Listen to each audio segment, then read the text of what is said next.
Mga Kawikaan 22, 1 hanggang 16. Mas mabuting piliin ang malinis na pangalan kaysa pilak at ginto o anumang kayamanan.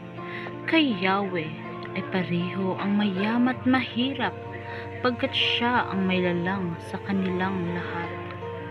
Kung may dumarating na panganib, ang matalino'y nag-iingat, ngunit di ito pansin ng mangmang, kaya siya'y napapahamak.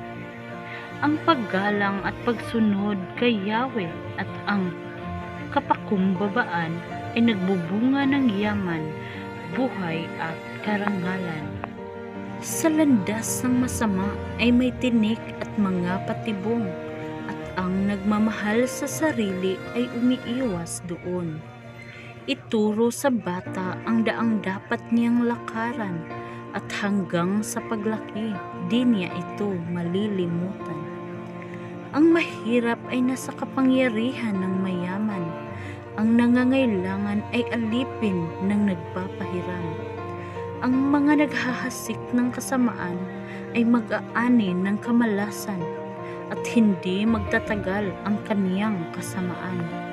Ang mahirap ay bahaginan mo ng pagkain, at tiyak na ikaw ay pagpapalain.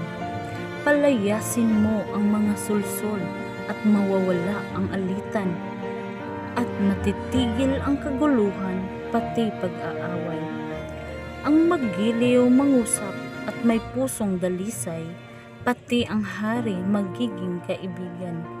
Binabantayan ni Yahweh ang mga nag-iingat ng kaalaman, ngunit di niya pinagtatagumpay ang salita ng mga mangmang.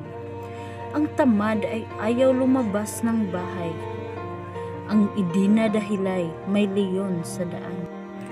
Ang salita ng mapang-apid ay isang patibong, at ang mga hindi nagtitiwala kay Yahweh ang nahuhulog doon.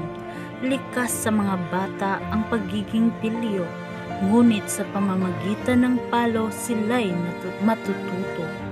Ang nagreregalo sa mayaman o umaapi sa mahirap para magpayaman ay mauuwi rin sa karalitaan.